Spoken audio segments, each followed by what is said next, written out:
Share market के बारे में आपने बहुत सी बातें सुनी होंगी। आपने सुना होगा कि किसी ने अपना सारा पैसा शेयर मार्केट में डुबा दिया। आपने ये भी सुना होगा कि किसी ने शेयर मार्केट से बहुत पैसा कमाया। कोई कहता है कि शेयर मार्केट एक जुआ है, एक गैम्बलिंग है, और न जाने कितनी बातें आपने शेयर मार्केट के बारे में सुनी होंगी। लेकिन ये शेयर मार्केट आखिर होता क्या है? ये सेंसेक्स क्या होता है? ये निफ्टी क्या होता है? क्या शेयर मार्केट पैसा इन्वेस्टमेंट करने की एक सही जगह है? क्या शेयर मार्केट में पैसा लगाने से आप अमीर बन सकते हैं? आपकी सारी बातों का जवाब आपको इस वीडियो में मिलेगा। लेकिन वीडियो शुरू करने से पहले मैं आपको बता दूं, अगर आपने शेयर मार्केट को अच्छे से समझ लिया तो शायद आप भी शेयर मार्केट से अच्छा पैसा कमा सकते हैं। इसलिए प्लीज़ वीडियो को ध्यान से पूरा देखिए और चैनल को लाइक सब्सक्राइब ज़रूर कीजिए ताकि ऐसे वीडियो आपके पास तक पहुँचते रहें। तो चलिए आसान भाषा में समझते हैं कि शेयर मार्केट आखिर होता क्या है। जैसा कि आपको शब्द से समझ में आ रहा है, शेयर का मतलब होता है हिस्सा। मार्केट एक ऐसी जगह होती है जहां पर आप खरीद बिक्री करते हो। तो शेयर मार्केट या स्टॉक मार्केट एक ऐसा मार्केट है जहां पर बहुत सी कंपनियों के शेयर खरीदे और बेचे जाते हैं। किसी कंपनी में शेयर खरीदने का मतलब होता है कि आप उस कंपनी में एक हिस्सेदारी खरीद रहे हो, एक ओनरशिप खरीद रहे हो। जब आप किसी कंपनी के शेयर खरीदते हैं और अगर वह कंपनी फ्यूचर में जाकर अच्छा परफॉर्म करती है और मुनाफा कमाती है तो कंपनी आपको प्रॉफिट का कुछ प्रतिशत या परसेंटेज आपको देती है। पर अगर कंपनी फ्यूचर में जाकर घाटा करती है तो वह भी आपको झेलना होगा। इसलिए शेयर मार्केट में किस कंपनी के शेयर खरीदने हैं इसका चुनाव बहुत सोच समझ कर करना चाहिए। लेकिन ये जानना ज़रूरी है कि कोई भी कंपनी अपनी कंपनी के पूरे शेयर मार्केट में नहीं लाते। आमतौर पर कंपनी में सबसे बड़े शेयर होल्डर प्रमोटर होते हैं। प्रमोटर क्या होता है? आसान भाषा में समझें तो प्रमोटर का मतलब होता है कंपनी के मालिक, या कहें तो कंपनी के फाउंडर, जिसने उस कंपनी को शुरू किया था, जिसने कंपनी को जीरो से शुरू करके उतना बड़ा बनाया।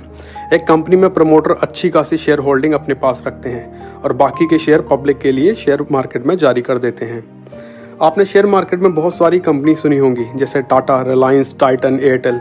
लेकिन ये सारी कंपनियां शेयर मार्केट में आती कैसे हैं, मतलब कैसे लिस्ट होती हैं? अब मान लीजिए कि आपने एक कंपनी शुरू की है और उस कंपनी में आपने और आपके दोस्तों ने मिलकर पैसा लगाया है।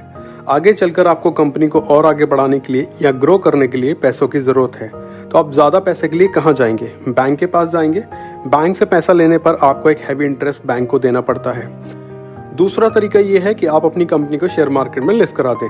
जब आप अपनी कंपनी को शेयर मार्केट में लिस्ट कराते हैं तो लोग पैसा लगाकर आपकी कंपनी में शेयर खरीदते हैं और वह पैसा आपकी कंपनी को आगे बढ़ने में काम आता है।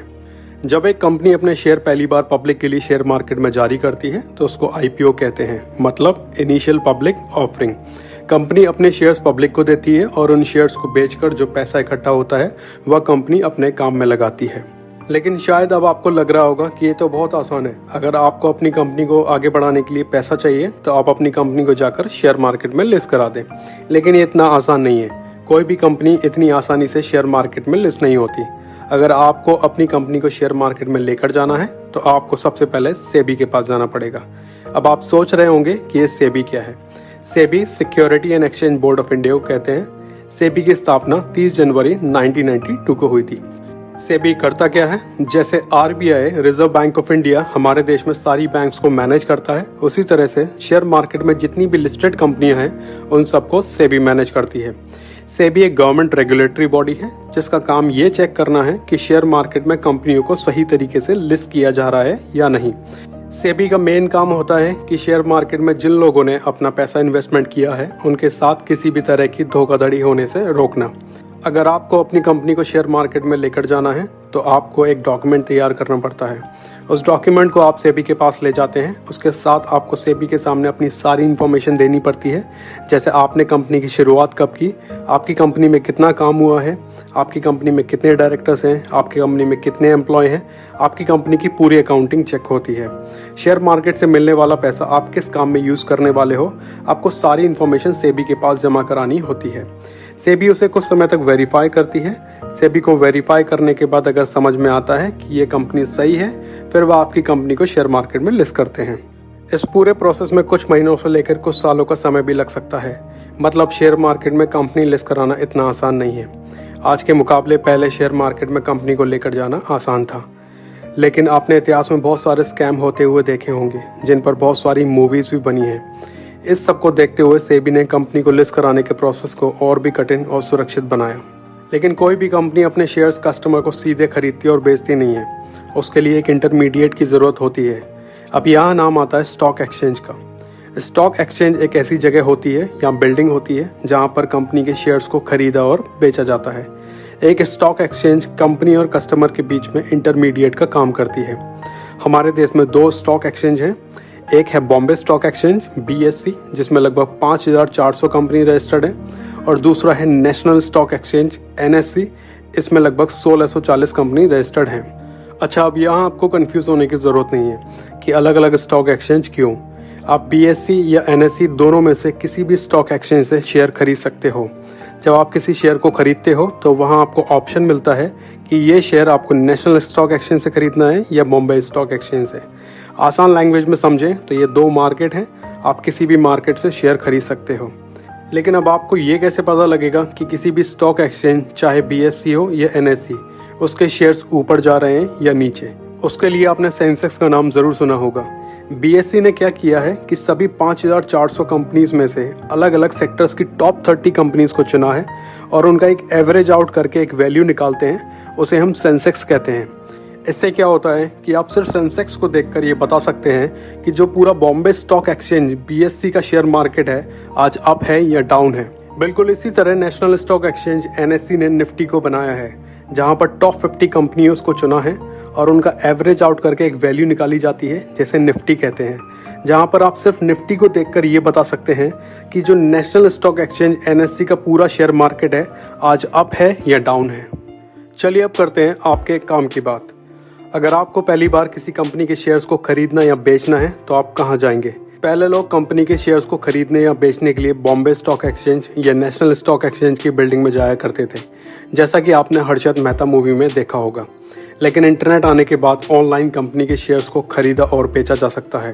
किसी भी कंपनी के शेयर को ऑनलाइन खरीदने के लिए आपको 3 चीज़ों की ज़रूरत पड़ती है: एक सेविंग बैंक अकाउंट, एक ट्रेडिंग अकाउंट और एक डीमेट अकाउंट।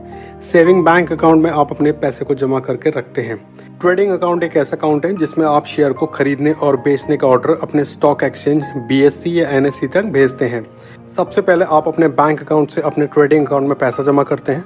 उसके बाद जिस शेयर को खरीदना या बेचना होता है उस शेयर के रेट देखते हैं। फिर उस शेयर के रेट के हिसाब से उसको खरीदने या बेचने का ऑर्डर अपने स्टॉक एक्सचेंज तक भेजते हैं और ये सारा काम आपके ट्रेडिंग अकाउंट में होता है। ट्रेडिंग अकाउंट को सेविंग अकाउंट से लिंक किया जाता है और जब आपको शेयर खरीदने होते हैं तब आप अपने बैंक अकाउंट से अपने ट्रेडिंग अकाउंट में पैसा ट्रांसफर कर देते हैं। डीमेट अकाउंट एक ऐसी जगह है जिसमें आप अपने खरीदे हुए शेयर्स को रखते हैं। यह एक स्टोरेज की तरह काम करता है जिसमें कोई भी शेयर खरीदने पर वहां जमा हो जाता है और बेचने पर आपका शेयर वहां से निकल जाता है। डीमेट अकाउंट में शेयर्स एक डिजिटल फॉर्म में जमा होते हैं। आजकल सेविंग बैंक अकाउंट लगभग सबके पास होता है, लेकिन अगर आपको डीमेट अकाउंट और ट्रेडिंग अकाउंट चाहिए तो यहाँ आपको ब्रोकर्स की मदद लेनी पड़ती है। अब ये ब्रोकर आपका बैंक भी हो सकता है या कोई स्टॉक ब्रोकर कंपनी भी हो सकती है, जैसे कि एंजल ब्रोकिंग या शेयर खान या जीरोधा, जो आपको ट्रेडिंग अकाउंट और डीमेट अकाउंट देते हैं और आपके शेयर खरीदने और बेचने पर आपसे एक ब्रोकरेज चार्ज करते हैं। अब शायद आपके मन में एक सवाल आ रहा होगा कि शेयर मार्केट में कंपनी के शेयर्स को कैसे खरीदा या बेचा जाता है। शेयर मार्केट में केवल 2 ही तरीकों से पैसा कमाया जाता है, एक होता है ट्रेडिंग और दूसरा होता है लॉन्ग टर्म इन्वेस्टिंग। ट्रेडिंग में आप रोज कंपनी के शेयर को खरीदते हो और बेचते हैं। स्टॉक मार्केट में ट्रेडिंग से आप जल्दी से पैसा कमा सकते हैं, लेकिन ये बहुत रिस्की होता है। शेयर ट्रेडिंग को करने के 3 तरीके होते हैं। पहला है इंट्राडे ट्रेडिंग, दूसरा है स्विंग ट्रेडिंग और तीसरा है स्कैल्पिंग ट्रेडिंग। शेयर मार्केट सुबह 9:15 से लेकर दोपहर को 3:30 बजे तक चालू रहता है। अगर इस समय के बीच में किसी शेयर को खरीद कर फिर से बेचा जाए तो उसे इंट्राडे ट्रेडिंग कहा जाता है। इंट्राडे ट्रेडिंग में ट्रेडर अच्छी बुरी खबरों से शेयर में आने वाले मूवमेंट्स का फायदा उठाता है। ऐसा करके वह कम समय में ज़्यादा पैसा कमा लेता है। इंट्राडे ट्रेडिंग में आपको एक शेयर को खरीदने के बाद उसे 3:30 बजे से पहले बेचना होता है, अब चाहे आपको नुकसान हो या फ़ायदा। इसी वजह से इंट्राडे ट्रेडिंग बहुत रिस्की है, जिसकी वजह से आप पैसे का नुकसान भी कर सकते हैं। स्विंग ट्रेडिंग में आप एक शेयर को खरीद कर कुछ दिनों या कुछ हफ्तों तक अपने पास रखते हैं और उसके बाद उसको बेचते हैं। उसे स्विंग ट्रेडिंग या शॉर्ट टर्म ट्रेडिंग कहते हैं। इंट्राडे ट्रेडिंग के मुकाबले स्विंग ट्रेडिंग में रिस्क थोड़ा कम रहता है। स्कैल्पिंग ट्रेडिंग का एक ऐसा तरीका है जिसमें शेयर्स को कुछ ही सेकंडों या मिनटों के अंदर खरीदा और बेचा जाता है। यह ट्रेडिंग का सबसे ज़्यादा रिस्की तरीका होता है। शेयर मार्केट से पैसा कमाने का दूसरा तरीका लॉन्ग टर्म इन्वेस्टिंग है। Long term investing share market में पैसा कमाने का सबसे सफल तरीका है। बड़े बड़े इन्वेस्टर शेयर मार्केट में लॉन्ग टर्म इन्वेस्टिंग से ही पैसा कमाते हैं। जब आप किसी कंपनी के शेयर को लंबे समय तक खरीद कर अपने पास रखते हैं तो उसे लॉन्ग टर्म ट्रेडिंग कहा जाता है। लॉन्ग टर्म इन्वेस्टमेंट में आप किसी कंपनी के शेयर को 1 साल, 3 साल, 5 साल या उससे अधिक समय के लिए खरीद कर रख सकते हैं। अगर जिस कंपनी के शेयर आपने खरीदे हैं वह कंपनी फ्यूचर में जाकर अच्छा करती है तो आपको बहुत अच्छा प्रॉफिट होता है। अब शायद आपको शेयर मार्केट के बारे में बहुत सारी चीज़ें समझ आ गई होंगी, लेकिन ये भी हो सकता है कि वीडियो को एक बार देखकर आपके समझ में ना आए, क्योंकि ये सब आपके लिए नया है। इसलिए आप वीडियो को 3-4 बार देख सकते हैं। लेकिन ये बात पक्की है कि जब भी आप शेयर मार्केट में काम करने का मन बनाएंगे तो आपको ये वीडियो में दी गई जानकारियों से बहुत मदद मिलेगी। लेकिन शेयर मार्केट से पैसा कमाने से पहले आपको शेयर मार्केट को जानना बहुत ज़रूरी है। शेयर मार्केट से पैसा कमाना कोई गलत बात नहीं है, क्योंकि आप किसी कंपनी में पैसा लगाते हैं और वह कंपनी आपके पैसे का इस्तेमाल करती है और प्रॉफिट होने पर आपको प्रॉफिट का कुछ परसेंटेज देती है। सबसे बड़ी बात है कि सेबी पूरे शेयर मार्केट की देखभाल करती है, जो कि एक सरकारी रेगुलेटरी बॉडी है। लेकिन बिना जानकारी के शेयर मार्केट में इन्वेस्टमेंट करना बहुत ही जोखिम भरा हो सकता है। इसलिए इन्वेस्टमेंट करने से पहले शेयर मार्केट को अच्छी तरीके से समझ लें। अगर आप मुझसे पूछें क्या मैंने शेयर मार्केट में इन्वेस्टमेंट किया है तो इसका जवाब हाँ है। लेकिन शुरुआत में बिना जानकारी के इन्वेस्टमेंट करने की वजह से मैंने बहुत नुकसान किया, लेकिन बाद में धीरे धीरे सारी जानकारी हासिल करने के बाद जब इन्वेस्टमेंट किया तो अच्छा प्रॉफिट भी कमाया। शेयर मार्केट में किस कंपनी के शेयर्स को खरीदना चाहिए, क्या आपको ट्रेडिंग करनी चाहिए या लॉन्ग टर्म इन्वेस्टिंग करनी चाहिए, कैसे आप शेयर मार्केट से अच्छा प्रॉफिट कमा सकते हैं, कैसे आप शेयर मार्केट में इन्वेस्टमेंट शुरू कर सकते हैं, आपको अपनी कमाई का या इनकम का कितना परसेंटेज इन्वेस्ट करना चाहिए, इन सब बातों का जवाब आपको हमारे आने वाली वीडियो में मिलेगा। तब तक आप वीडियो को बार बार देखकर शेयर मार्केट की टेक्निकल बातों को अच्छे से समझ सकते हैं। अगर वीडियो में दी गई जानकारी से आपकी नॉलेज बढ़ी हो तो प्लीज़ चैनल को लाइक, शेयर और सब्सक्राइब कीजिए, और सब्सक्राइब करने के बाद ऑल बेल आइकन पर क्लिक कीजिए ताकि ऐसे ही जानकारी वाली वीडियो आप तक पहुंचती रहे। शुक्रिया।